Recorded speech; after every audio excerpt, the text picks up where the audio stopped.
Corona के कहर ने पूरे देश को झकझोर डाला है। संकट के इस दौर में हर तरफ अपनों की जिंदगी बचाने की जद्दोजहद मची है, तो व्यवस्थाओं पर राजनीति भी गर्म है, क्योंकि राजनीति का अपना उसूल है, अपना रास्ता है, अलग वास्ता है। आपदा में अवसर की कटौती में मौका मिलते ही हर कोई डुबकी लगाने को आतुर है। बात दवा की हो या ऑक्सीजन से सांसों को बचाने की, सियासत की हो या शमशान की, हर जगह मुनाफे का बाजार सजा है, या कह सकते हैं कि मजबूरों की मंडी में दलालों का डेरा लगा है। क्योंकि ऐसी आपदा बार बार नहीं होती और मौके बार बार नहीं आते। दुकान और सियासत भी अवसरों से ही चलती है, लेकिन जब ये मौका परस्ती मानवीयता पर हावी होने लगे तो इसे क्या कहा जाए, ये आप खुद ही तय कर लीजिए। क्योंकि आज हम आपके सामने कोरोना काल में सिटी ब्यूटीफुल के ऐसे पहलू को पेश कर रहे हैं जिसे सच और झूठ के तराजू में तौलना तब जरूरी हो जाता है जब बात दुनिया से इंसान की रुखसती की हो रही हो, उसके अंतिम हक की आवाज उठ रही हो, उसके आखिरी सम्मान को ठेस पहुंच रही हो। दरअसल आज चंडीगढ़ प्रदेश कांग्रेस अध्यक्ष सुभाष चावला ने एक वीडियो बयान जारी कर शमशान के रास्ते भाजपा पर ऐसा हमला बोला है जिससे खुद भाजपा भी सन्न है। लेकिन ऐसी हर गंभीर बात तब तक अधूरी है जब तक दूसरे पक्ष को भी न सुना जाए। इसलिए हमने प्रदेश कांग्रेस अध्यक्ष के बयान पर आरोपी का पक्ष भी सुनना जरूरी समझा, तो कांग्रेस नेता भी खुद कटघरे में नजर आए। क्योंकि शमशान घाट में कोरोना मृतकों के अंतिम संस्कार को सेवा धर्म मानने वाली कांग्रेस के ही एक नेता के सामने गरीब लड़की अपने परिजन के अंतिम संस्कार का खर्च उठाने में असमर्थता जताती रही, पर नेताजी का सेवा भाव नहीं जगा। हम आपको पहले प्रदेश कांग्रेस अध्यक्ष सुभाष चावला का बयान सुनाते हैं, उसके बाद सुनिए कोरोना मृतकों का अंतिम संस्कार कराने वाले दीनदयाल त्रिपाठी को। शायद मोदी जी के चाहने वालों ने, उनकी पार्टी के कुछ लोगों ने इस आपदा के अवसर को अपने लिए निजी अवसर मान के कुछ काम करना शुरू कर दिया, जिसका मुझे बहुत अफसोस है। 5-6 रोज़ पहले मेरे एक जानने वाले ने मुझे फ़ोन किया कि मेरे बहुत ही नज़दीकी रिश्तेदार की कोरोना से मृत्यु हो गई, और जब मैं उसके अंतिम संस्कार के लिए जो इंडस्ट्रियल एरिया फेज़ 1 है, जो सिर्फ उन कोरोना मरीज़ जहाँ जिनकी दुखद मृत्यु हो जाती है उनका संस्कार करने के लिए वो नगर निगम ने चिन्हित किया है, वहाँ पे लेके गया मैं। क्योंकि कोरोना की वजह से ज़्यादा लोग जा नहीं सकते थे, वहाँ का हालत तो उसने बहुत मुझे कुछ बताया कि बहुत अच्छी नहीं है, पर जो बात उसने मुझे बताई वो मेरे दिल को चुभ गई। उसने कहा जी मेरे से संस्कार करने के 7,000 रुपये ले लिए।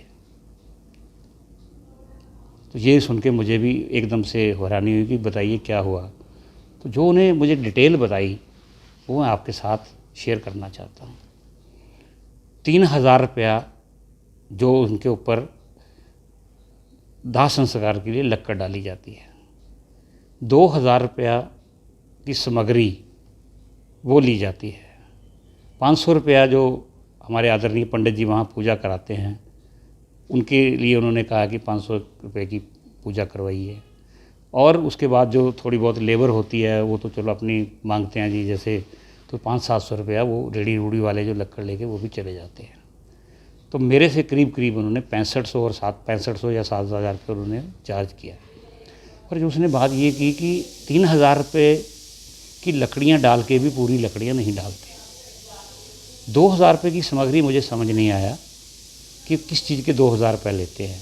चलो पंडित जी की वाली बात तो बहुत नहीं करना चाहता, वो कोई बारी होता है कि पंडित जी काम कर रहे हैं, लेकिन क्योंकि ये जो शमशान घाट हैं चंडीगढ़ के सारे, ये नगर निगम के अधीन आते हैं, और जहाँ तक मेरी जानकारी है मेयर होने के नाते इसका हम किसी एक NGO को ठेका देते हैं, और उसके लिए देखा जाता है कि वो NGO क्या काम कर रही है, और जो वहाँ पंडित जी पूजा करते हैं वो पूरे आचार्य होने चाहिए, विधि विधान के साथ करना चाहिए। लेकिन उस आदमी ने देखा कि क्योंकि कोरोना के मरीज़ होते हैं, जल्दी जल्दी लोग अपनी बॉडी छोड़ के चले जाते हैं, तो कुछ बॉडी अधजली भी थी, और जब उन्होंने पूछा तो कहते जी हम तो रात को इनको पेट्रोल वगैरह मिट्टी के तेल लेके बाकी जला देते हैं। ये स्थितियाँ मेरे सामने आई। अब मैं जो नगर निगम के कानून है उसके बारे में बता रहा था कि ये सारा कुछ देख के कमेटी बनती है कि किसको देना है किसको नहीं देना। और उसमें हम उस एनजीओ का देखा जाता है कि क्या वो कोई अपने पैसे के फ़ायदे के लिए तो नहीं ठेका ले रहे इसका, बिल्कुल purely no profit no loss. Rather की हालांकि कुछ लोगों ने वहाँ पे उसको अपनी जेब से भी पैसे बनने के हम देने करते हैं, लेकिन जो मुझे जानकारी मिली है कि इस वक्त ठेका किसको दिया है वो और ज़्यादा चुकाने वाला है। एक अगर आप देखेंगे तो वहाँ एक बोर्ड लगा हुआ है, त्रिकालदर्शी एनजीओ है, उन्होंने भगवान शिव के नाम पे, शिव जी के नाम पे रखी हुई है, और उसके कर्ता धर्ता है मिस्टर कोई त्रिपाठी। वो भारतीय जनता पार्टी के 2 अध्यक्षों के साथ मंडल अध्यक्ष रहे हैं, और मुझे आज भी बताया है कि शायद वो आज भी किसी न किसी पद पर भारतीय जनता पार्टी के हैं। अब जब मैं उससे आगे जानकारी ली तो मुझे और हैरानी हुई कि वो म्यूनसिपल कॉरपोरेशन में हमारे हॉर्टिकल्चर डिपार्टमेंट में रजिस्टर्ड ठेकेदार हैं और ठेके भी लेते हैं। और ये सारी चीज़ें निकालने के बाद मुझे ये पता लगा कि ये शायद जो एनजीओ का नाम दिया है उसकी इन्होंने पूरी जानकारी नहीं ली, और सारे के सारे काम, और कुछ मुझे ये भी अभी जानकारी मिल रही है कि कुछ पार्क भी वो मेंटेन कर रहे हैं। तो इसका मतलब है एनजीओ तो नहीं हुआ तो भाजपा का कार्यकर्ता हुआ। अब मेरे 2-3 सुझाव हैं। मैंने कमिश्नर साहब से भी कल चिट्ठी लिखी थी कि कमिश्नर साहब, एक तरफ तो दुनिया दान कर रही है, लोग कोई खाना बांट रहा है, कोई एम्बुलेंस चला रहा है, कोई हॉस्पिटल, और नगर निगम क्या कर रहा है? एक गरीब आदमी, मान लीजिए किसी का कोई नहीं है, एक आदमी कोरोना के लिए जाता है और घर से पैसे भूल जाता है कि मैं पैसे मेरे पास है ही नहीं है, भूल जाता है, क्या उसको संस्कार का भी हक नहीं मिलेगा? तो क्या ये फैसला हम नहीं ले सकते कि जो भी गरीब आदमी जिसके पास संस्कार के लिए पैसे नहीं हैं, ये 6500 रुपया माफ़ कर दिया जाए? और तीसरी बात, वहाँ पे कोई ऐसा कांटा नहीं लगा हुआ जिस पे ये होगी कितने मन लगकर उस पर डाली है। क्या ये नगर निगम के अफसरों का नहीं बनता था कि वहाँ पे कम से कम ये तो इंश्योर करें कि अगर 3000 रुपये लेते हैं तो क्या 3000 की लक्कड़ डाल भी रहे हैं? 2000 रुपये की सामग्री क्या चीज़ है उसमें ऐसी? मैं भारतीय जनता पार्टी से मैं अब कोई उम्मीद नहीं करता। ये सुन के तो मुझे दुख हो गया कि ये धर्म की बस ठेकेदारी कर सकते हैं, धर्म का काम नहीं कर सकते। इसलिए अब मेरी अगर कोई उम्मीद है तो अफसरों से है कि एक तो इसको ये वहाँ लगाएं कि वहाँ एक कांटा होना चाहिए जिस पे तोल के पता लगे लकड़ कितनी है। एक ये देखना चाहिए कि सामग्री में क्या क्या सामान है उसका बताना चाहिए, डिस्प्ले करना चाहिए। दूसरा, पंडित जी वाले मामले में नहीं पड़ता, वो धर्म का काम है, हमारे आदरणीय पंडित जी जो मर्जी करें। पर अगर वो पंडित जी नहीं हैं और ठेकेदार हैं और कॉरपोरेशन में भी ठेके लेते हैं और भारतीय जनता पार्टी के पदाधिकारी रहे हैं 2 अध्यक्षों के साथ, एक के नहीं मंडल अध्यक्ष रहे हैं, तो फिर ये विषय गंभीर है। तो अब जो गरीब आदमी किसी हॉस्पिटल से जिसकी दुखद मृत्यु हो गई, वो हज़ारों रुपया पहले खर्च करके आ चुका उसकी बीमारी पे, उसका रिश्तेदार मरीज नज़दीकी बचा नहीं, उसके ऊपर क्या दुख का पहाड़ टूटा होगा, ये आपको सोचना चाहिए। हम थोड़ा हृदय हमारा सबका उसमें संवेदना आनी चाहिए। सरकार ने क्रेमेशन ग्राउंड के लिए 2019 में एक नोटिस जारी किया था कि जो भी स्वयंसेवी संस्था हो, यदि इच्छुक हो इसको चलाने की, वो कृपया अप्लाई कर सकती है। इस माध्यम से हमें भी जानकारी हुई और उसी माध्यम से हमने भी एक लेटर पैड पे अपना लेकर रिक्वेस्ट लेटर दिया पब्लिक हेल्थ में डॉक्टर साहब को, और उसके बाद 3 नोटिस सरकार ने और जारी किए। एक नोटिस में किसी को क्लियरिटी नहीं देती है। 3 नोटिस जारी होने के बाद फिर सरकार ने, जब कोई अप्लाई नहीं कर सका, तब सरकार ने हमारी संस्था को, त्रिकालदर्शी सेवा दल को अलॉट कर दिया। उसके बाद 2 सितंबर को एडवाइजर साहब ने ये हैंडओवर हमको किया, एज इट इज, जैसे ही था वैसे ही। उसके बाद 1 साल तक मैं आपके माध्यम से मैं ये बताना चाहता हूं कि 2019 2 सितंबर से लेके 2020 तक संस्था इस पर खर्चे करती रही। संस्था जो सेवादार थे उसको बिठा के पैसे देती रही। उसके बाद 2020 3 सितंबर जब कोविड का प्रकोप ज्यादा बढ़ गया तो सरकार ने कोविड को ट्रांसफर किया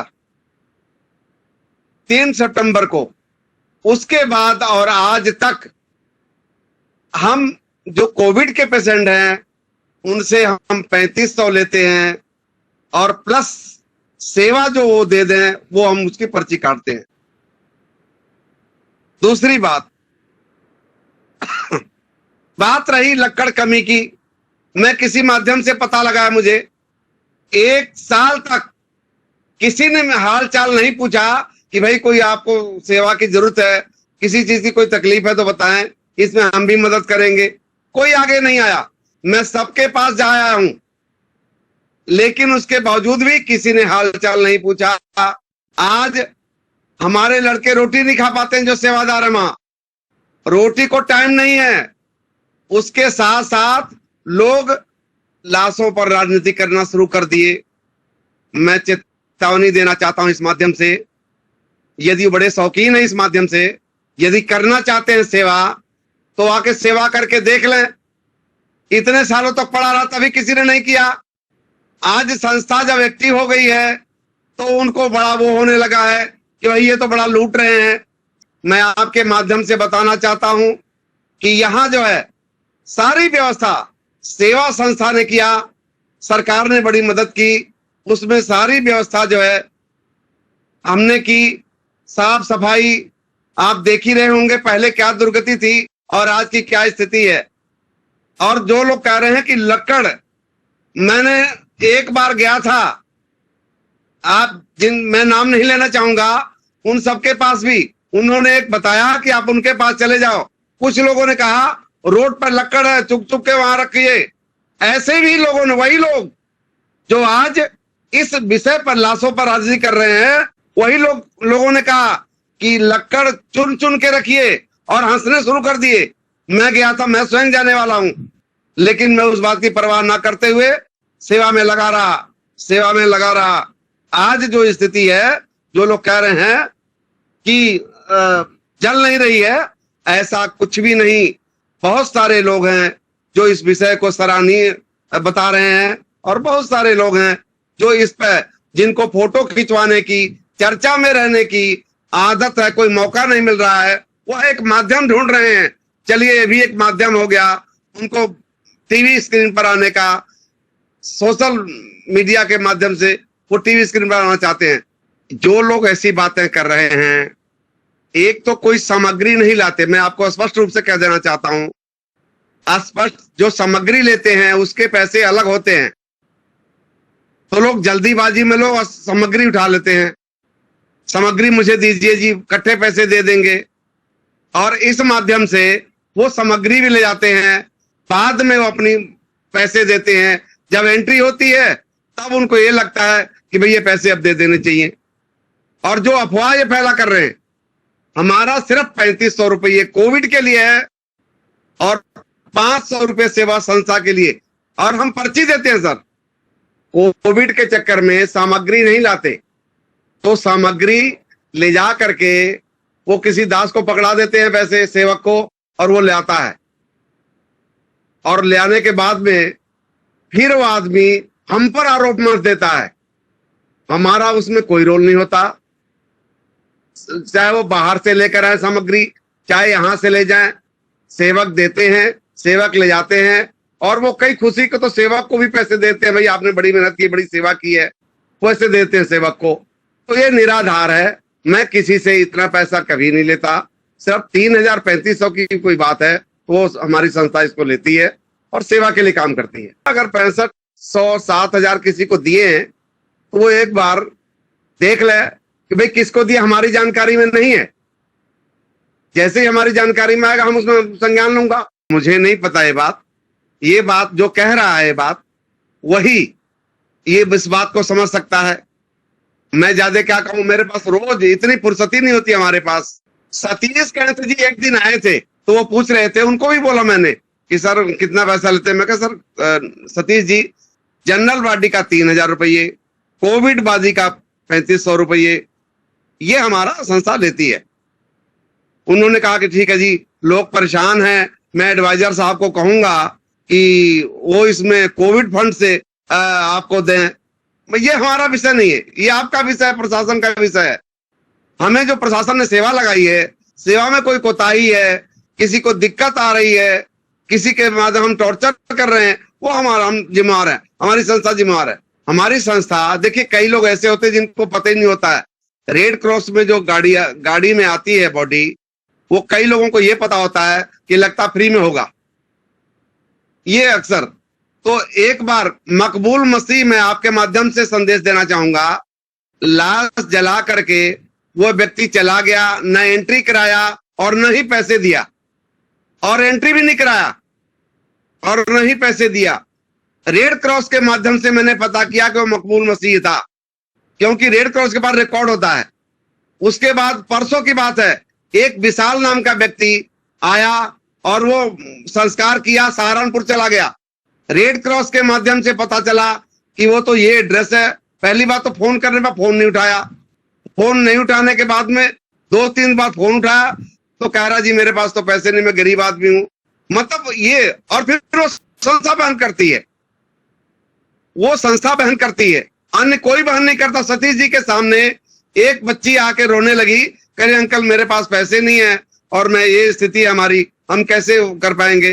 फिर मुझे याद आई 28 सेक्टर में एक सरदार जी हैं, उनकी याद आई, उन्होंने कहा था जब कोई ऐसी बॉडी हो तो कृपया हमारी मदद ले सके, कोई दिक्कत नहीं, हम दे देंगे।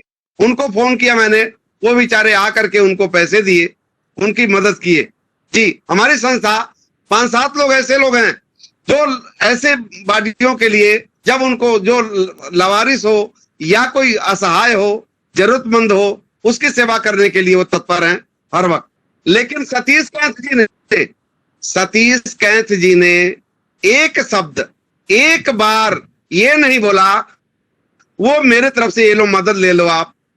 सतीश जी वही थे, सतीश जी के सामने की बात है ये, उन्होंने एक शब्द, मैं तो बहुत हैरान हूं, मैं क्या इस विषय को इस माध्यम से और अपने आप को चमकाना, इस माध्यम से बताना, ये कहां की वो चीज राजनीतिक है। सेवा करने के लिए हम बैठे हैं और जो भी लवारिस आता हम करते हैं। आप रेड क्रॉस के माध्यम से पूछिए, कम से कम 5-7 हमने ऐसे कर दिए संस्कार, हमने ढिढोरा नहीं पीटा किसी का। ताजी घटना आज की बता रहा हूं, 2 नंबर पर उनके पिताजी का हुआ था संस्कार 1 हफ्ते पहले। आज उनकी माता जो है वो भी बेचारी बीमार थी, हमारे सेवादारों ने वह संस्कार किया है और वो बैठे रहे। आप अंदाजा लगाएं, इतने प्रेशर में एक संस्कार करने में समथिंग 1 घंटा लगता है। 3 व्यक्ति वो संस्कार में लगे रहे और अच्छी तरह संस्कार पूरा हो जाने पर उनको विदा किए। आपके माध्यम से यह मैं चंडीगढ़ की जनता को यह संदेश देना चाहता हूं कि अगर वो कोई भी व्यक्ति संस्कार के लिए असहाय व्यक्ति है, पैसा नहीं दे सकता है, तो वह संस्था सामग्री की और संविधा की सारी खर्चा संस्था उठाएगी और बगैर किसी शुल्क के उसका संस्कार करेगी। हमारी संस्था त्रिकालदर्शी सेवा दल 2012 से इन नेक कामों में सेवा संस्था करती रही है और वो करती भी रहेगी।